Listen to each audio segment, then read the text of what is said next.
Hello விவாஸ், இன்னைக்கான அரசியல் அப்டேட்டில் நம்ம பார்க்க போகிறது ரொம்ப ரொம்ப முக்கியமான ஒரு பரபரப்பான தமிழக அரசியலை பற்றி தாங்க. அதாவது சமீபத்தில் பார்த்தீங்க அப்படின்னா கரூர் விஷயம் அப்படிங்கிறது ரொம்பவே பேசப்பட்ட ஒரு விஷயமா பார்க்கப்பட்டது அப்படின்னே சொல்லலாம். அதிலும் பார்த்தீங்கன்னா முதலமைச்சர் விஜய் அவர்கள் தேர்தல் பிரச்சாரத்தின் போது பார்த்தீங்க அப்படின்னா ஒவ்வொரு இடத்துலையும் தன்னுடைய மாநாட்டை நடத்தி இருந்தார். அந்த வகையில் கரூர் மாவட்டத்திலையும் பார்த்தீங்க அப்படின்னா மாநாடு நடத்தப்பட்டிருந்தது. அதில் பார்த்தீங்க அப்படின்னா எதிர்பாராத விதமாக ஏற்பட்ட கூட்ட நெரிசல் காரணமாக பார்த்தீங்க அப்படின்னா 41 பேர் பலியாகியிருந்தாங்க. இது இந்தியா முழுவதும் பார்த்தீங்க அப்படின்னா ரொம்பவே சோகத்தை ஏற்படுத்தியிருந்தது. அதிலும் தமிழ்நாட்டு மக்கள் மத்தியில் இது ஒரு மிகப்பெரிய அதிர்வலைகளையே ஏற்படுத்தியிருந்தது அப்படின்னு சொல்லலாம். இந்த விஷயம் அப்படிங்கிறது சிஎம் முதலமைச்சர் அவர்களுக்கு ரொம்பவே பாதிப்பை ஏற்படுத்தியிருந்தது. அவர் ரொம்பவே இந்த விஷயத்தால் மனமுடைஞ்சு காணப்பட்டிருந்தார். இந்த விஷயம் நடந்ததற்கு பிறகு பார்த்தீங்க அப்படின்னா அவர் சரியாக தூங்கலை, சரியாக சாப்பிடலை, ரொம்பவே மன உளைச்சலுக்கு ஆளாகியிருந்தார். மக்கள் இப்படி இந்த மாதிரி ஒரு விஷயம் நடந்துருச்சே, அந்த உயிரிழப்புகளுக்கு நாம் ஒரு விதத்தில் காரணமாயிட்டோமோ அப்படின்ற மாதிரி நிறைய எண்ணங்கள், நிறைய கேள்விகள் அந்த டைமில் பார்த்தீங்க அப்படின்னா எதிர்கட்சிகள் ஆகட்டும், நிறைய கட்சியினர் ஏகப்பட்ட விஷயங்கள் அவர் மேலே பழி சுமத்தி இருந்தாங்க. இந்த மாதிரி நிறைய ஸ்ட்ரகிள்ஸை அவர் சிஎம் அவர்கள் அந்த அந்த தேர்தல் பிரச்சாரத்தின் போது எதிர்கொண்டிருந்தார். அப்போ அவர் பார்த்தீங்கன்னா ரொம்பவே மன உளைச்சலுக்கு ஆளாகியிருந்தார். ரொம்பவே கஷ்டப்பட்டிருந்தார். அந்த மக்களை சந்திக்கணும், அந்த பாதிக்கப்பட்ட குடும்பங்களை சந்திக்கணும், அவங்க கிட்ட மனதார மன்னிப்பு கேட்கணும் அப்படின்னு சொல்லி ரொம்பவே அவர் முயற்சி பண்ணியிருந்தார். பட் ஆனால் அந்த நேரத்தில் அவருக்கு அவ்வளவா பவர் கிடையாது. அவர் வெளியே வந்தாலே ஏகப்பட்ட பிரச்சனைகள் கொடுக்க ஆரம்பித்தாங்க, நிறைய பழிகள் சுமத்த ஆரம்பித்தாங்க.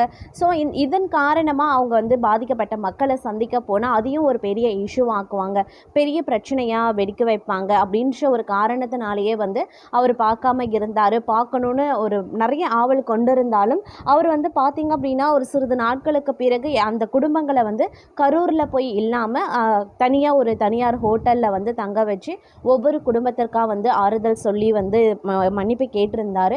அதில் பார்த்தீங்க அப்படின்னா ஒரு 4 குடும்பங்கள் பங்கேற்கலை அப்படின்னு சொல்லப்பட்டது.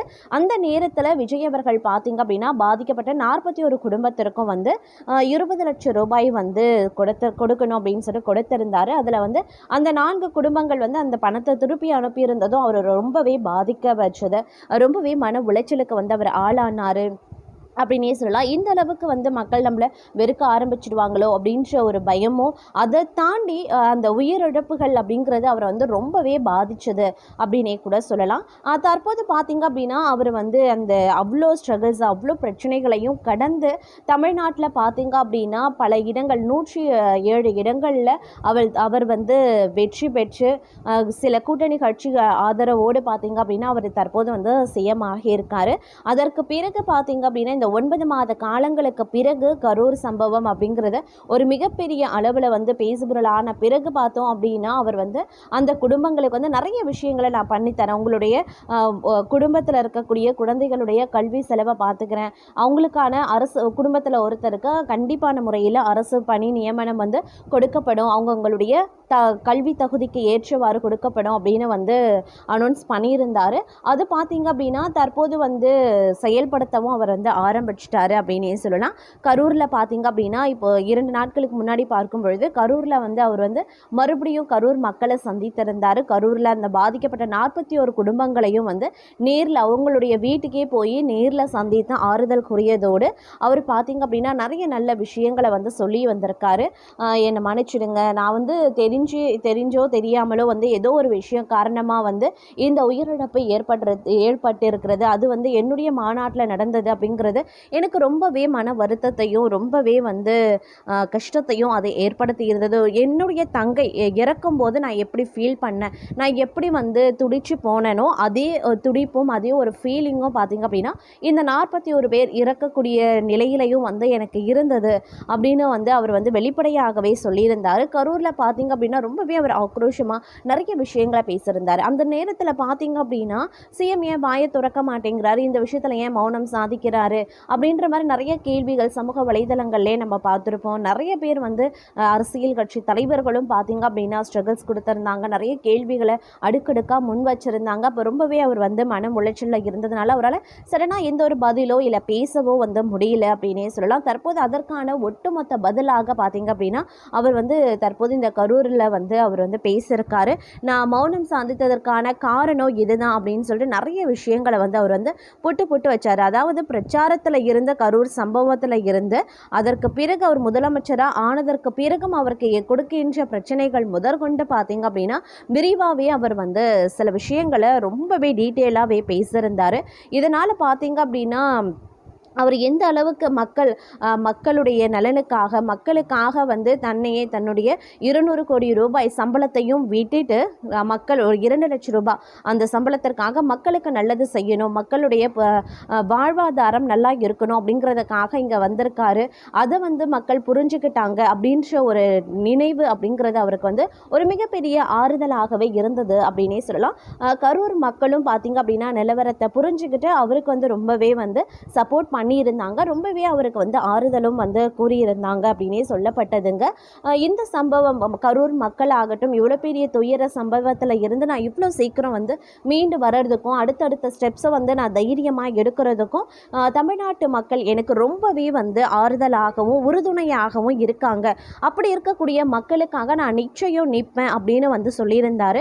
அதே மாதிரி லஞ்சம் வாங்கக்கூடிய விஷயத்தில் கூட பார்த்தீங்க அப்படின்னா அண்ணா இருக்காங்க, விஜய் அண்ணா இருக்கார், விஜய் தம்பி இருக்காங்க, விஜய் நண்பன் இருக்காரு, விஜய் சார் இருக்காரு, நீங்கள் தைரியமாக சொல்லுங்கள், உறவை வச்சு நீங்கள் சொல்லுங்கள், நான் கண்டிப்பாக நிற்பேன் அப்படின்னு சொல்லிட்டு அவர் வந்து சொல்லியிருந்த அந்த தைரியமான ஒரு செயல் அப்படிங்கிறது வந்து அனைவரையும் வந்து வியப்பில் ஆழ்த்திருந்தது அப்படின்னு தான் சொல்லணும்.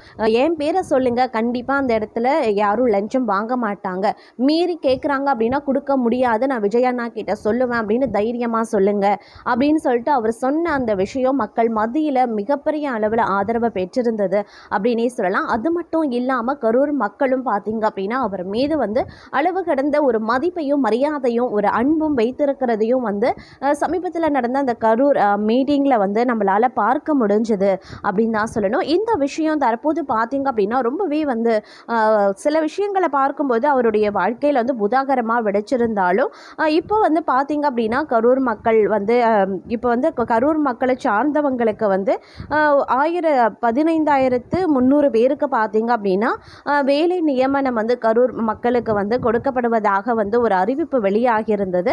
அது சீக்கிரமே அதற்குண்டான ஸ்டெப்ஸ் வந்து அதற்குண்டான முன் ஏற்பாடுகள் வந்து செய்யப்படும் அப்படின்னு வந்து அறிவித்திருந்தார். அது மட்டும் இல்லாமல் பாதிக்கப்பட்ட குடும்பங்களுக்கு பார்த்தீங்க அப்படின்னா உடனடியாக அரசு பணி நியமனம் கொடுத்தாகணும் அப்படின்ட்டு அவரே நேராக கலெக்டர் ஆஃபீஸ்க்கு போய் அங்கே போயிட்டு அதற்கான பணி ஆணையை அவரே வந்து முன்னின்று வாங்கி அதை வந்து பயனாளர்களுக்கு வந்து கொடுக்க போகிறாரு அப்படின்னு வந்து சொல்லியிருக்காங்க. அது ஒரு விஷயமாக வந்து இப்போ சொல்லப்பட்டு வருகிறது. இந்த விஷயம் அப்படிங்கிறது வந்து அரசியல் வட்டாரத்தில் மட்டும் இல்லாமல் பொதுமக்கள் மத்தியிலையும் பார்த்தீங்க அப்படின்னா அவர் மீது கொண்டிருக்கக்கூடிய நம்பிக்கை நமக்கு வீண் போகலை அப்படின்ற ஒரு ஆழமான ஒரு உறுதியை வந்து மக்களுக்கு கொடுத்திருக்கிறது அப்படின்னு தாங்க சொல்லணும்.